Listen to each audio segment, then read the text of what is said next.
Welcome back to another episode of Different Perspective Sports Talk. I'm Izzo, that's Stretch, and we are back for another episode of Different Perspective Sports Talk. Hey, I told y'all we was working on something. We got some shirts on the way. They here. Let us know. Talking about Robert Bank. Look, talking about Robert Bank. Hey, man, calm down, fam. Calm down. So, we've been having some speculation lately. Everybody wants Thomas Jordan. Jordan to go, right? But what about side-by-side comparisons? What if we compare some things? What if we compare him to John Havlicek? You already know who I think is a GOAT. I understand and respect that. But if Jordan went up against John Havlicek's team, do you think he would have still been 6-0 in the finals? Hell no. Do you still think he would have been the 11-time All-NBA, the 14-time All-Star that he was? Do you think any of that gets construed? That's the same. That's not team oriented. That's personal player. He would have been all of that. But does he get his spot taken is what I'm saying. Because of the era that he's playing in, does that get changed because of who he's going up against? Who in Havlicek's era is going to take Jordan's spot? I'm just asking. Matching an Isaiah or point guards. By position. You know, Magic played 5. Remember but point forward like LeBron is doing basically. He's an athlete. You got to put the ATH next to Magic name. ATH. Okay, football. Just because of the way he dominated the game at any position. I mean, if you put them side by side, Havlicek had 8 titles. Jordan got 6. 8-0 in the finals, 6-0 in the finals. Okay, that's cool. Havlicek had 31 triple doubles. Jordan had 28. 6,000 assists for Havlicek, 5,000 assists for Jordan. 8,000 rebounds for Havlicek, 6,000 rebounds for Jordan. 26,000 points for Havlicek, 32,000 points for Jordan. So, I mean... So they play in 2 different positions, but when Havlicek... I respect that, but at the same time, you got guys comparing LeBron to Jordan. And they play 2 different positions. And I tell people a million times, stop doing it. I appreciate and respect that. I feel like I'm not the only one saying that because how do you pair a forward to a guard? Like, I understand that LeBron wanted to stop growing. He wanted to stop growing at 6'6", but that didn't work out, you know? His body said, Rawr! So, I mean, there's some things you can't control in life, and height is one of them. Weight is, he put on some more weight than Jordan. Jordan put on more weight in his career because, he was getting a little bit bodied up. I mean, Havlicek was in that, obviously, in that dominance that the Celtics was in, so he was a big part of it. They had a squad, man. So what can you say? He had people he could pass to. They had a little bit of everything. I mean, obviously, those Celtic teams will always be talked about the greatest teams in the NBA history, obviously. They went on a run that nobody's going to ever repeat, so it's like... It's going to be... Unless they build something. But at the end of the day... It's just, you got salary cap and all that stuff now, so it's too hard. That makes it difficult. I mean, unless guys are unselfish, but, that's hard to find. Ain't nobody fucking... It's 3% unselfish players in the NBA when they come to money, so... Because, I mean, you got endorsements. Some guys get endorsements. Some guys don't get the endorsements. They get the locals, but not the nationals or the worldwides. But it's neither here nor there.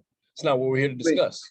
As a player, I'm going to go Jordan is greater than Havlicek. Not saying Havlicek is not great because he is. I just think Jordan had more of an impact generationally and worldwide than Havlicek did, obviously. That's easy to say. I mean, he's got his own shoe that's superseded his career. Havlicek was like just a fundamental fucking beast. You know what I mean? Shit, he just did everything right.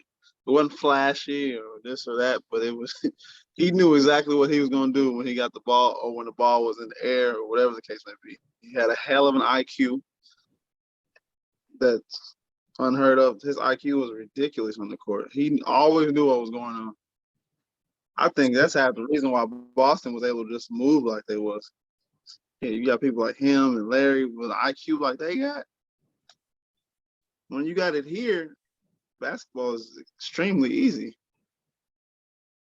Yeah, you guys LeBron that. And speaking of LeBron, if you were to drop Michael Jordan in today's basketball, let's say he stays a Bull just for the sake of argument, right? Mm-hmm. How do you think he fares? I mean, obviously his mentality is what got him to be what he is at that point in his career. But him being him, does he take the Bulls that he has around him and basically elevate it to where it was then to where it is now? Because the talent is obviously significantly different than what it was back then. You got talent everywhere. I mean, the scouts are doing a great job. The athletes are doing a great job. He would, because you still got DeRozan. Uh-huh. You can start. Who will be your starting five for the Bulls? Let's start there. Who you got at point? Kobe White. Over Lonzo? Over a healthy Lonzo? Let's just say everybody's healthy. Okay, well, yeah, Lonzo, Jordan, DeRozan, I guess Wendell Williams at the center, and Vucevic. You can flex in today's basketball. So yeah, you can put Vucevic at the 4, put Wendell Williams at the 5, and run with that. And yeah, they'll be fine like that too, because you still got Zach LaVine on the bench too, coming off the bench. Still got Kobe White coming off the bench. So you always gonna have scoring no matter who's in the game. It'll make them hard to beat, to be brutally honest, because all that whole starting 5 can create their own shot. Besides maybe Wendell, but Wendell Carter. Yeah, when he can. I said Williams. He can post up and get points, or do a little face-up shot. So, like I said, everybody on that starting 5 can score if they need it to be. But obviously, with Jordan on the team, it'll make it a lot easier for everybody else. Everybody's shooting percentage is gonna go up because you're gonna get double team. And in this era, there's no hand checking. When Jordan was playing, there was hand checking. So there was a lot of aggressiveness in Jordan's era. So you take all of it's a lot softer now. Jordan, his mentality is gonna supersede by itself. Exactly. Like, with no hand checking, oh boy, he might drop 49 a game.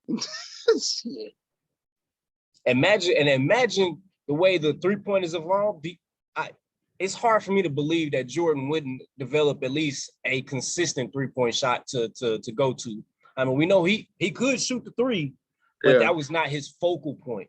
Being your focal point is one thing, but to execute is another. I just want to see what the people think. If they believe that Jordan would still be who he is in this era as he was in that era. Oh yeah. Like I said, that handshaking thing is big. That's a big dynamic. That's big dynamic. That changed. Oh, we want to hear from like that? We want to hear from y'all. Talk to us. The world. What y'all think?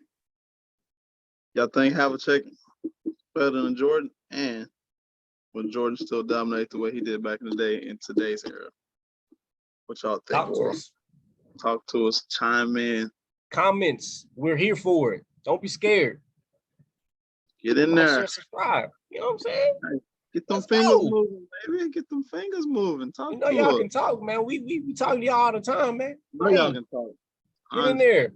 I see y'all on 635 talking. And on that note, we out, y'all.